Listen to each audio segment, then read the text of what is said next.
Detyra numerike për lëvizjet e nitratshme.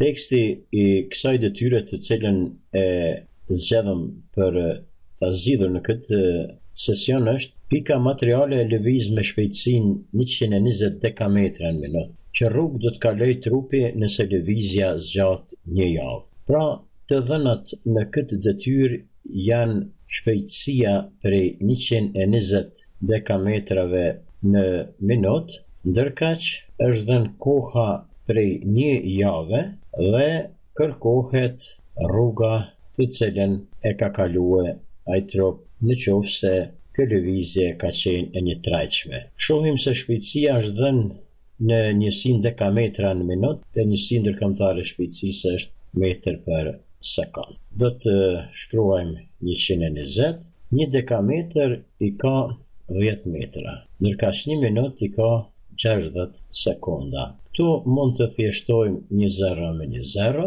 dhe 120 po ashtu mund të thjeshtojmë me 6 që është 20 dhe kjo shpejtësi është 20 metra në sekond. Ndërkaq javën do ta kthejmë në sekonda sepse njësia ndërkombëtare e kohës është sekonda. Një javë I ka 70, ndërkaq një ditë I ka 24 orë dhe shumëzojmë 7 herë 4 28, 7 herë 2 14 edhe 2 16, 168 orë, ndërkaq një orë I ka 60 minuta e një minutë I ka 60 sekonda, kështu që një orë I ka 3600 sekonda.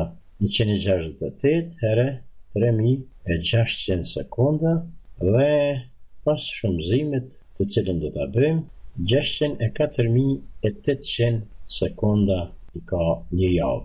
Formula me të cilën e llogarisëm rrugën kur e dim shpejtësinë dhe kohën është se barabartë me v herë t. E vërtetojmë këtë formulë, njësia ndërkombëtare e rrugës është metër, prandaj kjo njësi do të del për shkak se formula është e rrugës. Shumëzojmë njësinë e shpejtësisë metër për sekond me njësinë e kohës sekond me sekond thjeshtojmë dhe mbetet metër.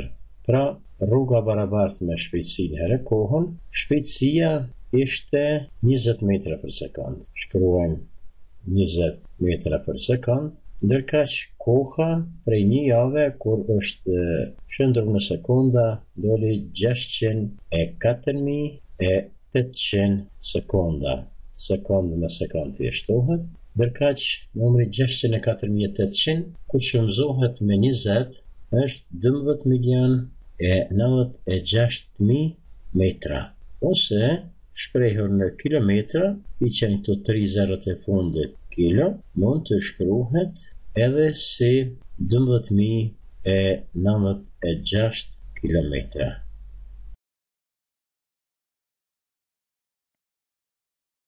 Detyrë numerike për lëvizjet e trupave.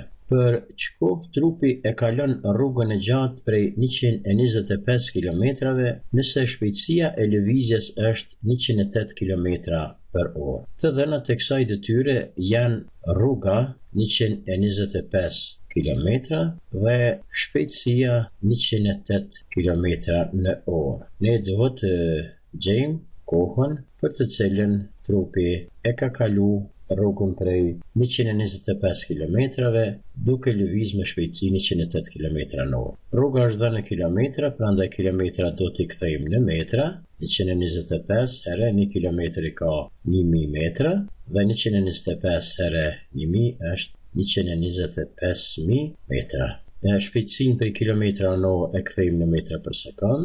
108, 1 kilometër I ka 1000 metra, ndërkaq një orë I ka 3600 sekonda, 2 zero me 2 zero thjeshtohet, 108 me 36 thjeshtohet është 3, 3 herë 10 metra për sekond, e 3 herë 10 është 30 metra për sekond. Nga formula S barabartë me V herë T, që e kemi vërtetu njësia shpejtësisë metër për sekond, njësia kohës sekond, sekond me sekond thjeshtohet, dhe njësia mbetet metër që është njësia ndërkombëtare e rrugës, mund të gjejmë formulën e kohës. Për gjetë formulën e kohës na pengon shpejtësia shumëzon, ne të dy anë të barazimit të pjesojmë. Pjestimin e vënëson fysa, së fy për v ose së pjestu me v, barabart me v herët të fy për v. V me v thjeshtohet, rrjedh, koha të është e barabart me së fy për v. Kjo është formula me cilën e llogaritëm kohën, kur e dim rrugën dhe shpejtësinë, por para se ta përdorim do ta vërtetojmë e njësia do del e kohës që është sekonda. Njësia ndërkombëtare e rrugës është metri, njësia ndërkombëtare e shpejtësisë metër për sekond. Tu kemi një fysë të fesht ku metri ka emërmusin 1, shumëzojmë tjashtmet me tjashtme, metër herë sekond, pastaj shumëzojmë metër herë 1, metër me metër thjeshtohet, ndërkaq sekond fy për 1 është sekond. E vërtetun formulën se është mirë, prandaj tani mund ta përdorim formulën për kohën, që është rruga fy për shpejtësinë dhe marrim të dhënat. Rruga 125.000 metra. Shkruajmë 125.000 metra. Shpejtësia për 108 km/h doli 30 metra për sekond. Shkruajmë 30 metra për sekond. Një zero me një zero thjeshtojmë. Ka mbet 12.500 pjesëtu për 3. 4.166.66. Njësia metër thy për sekond, siç që e vërtetuam, është sekonda.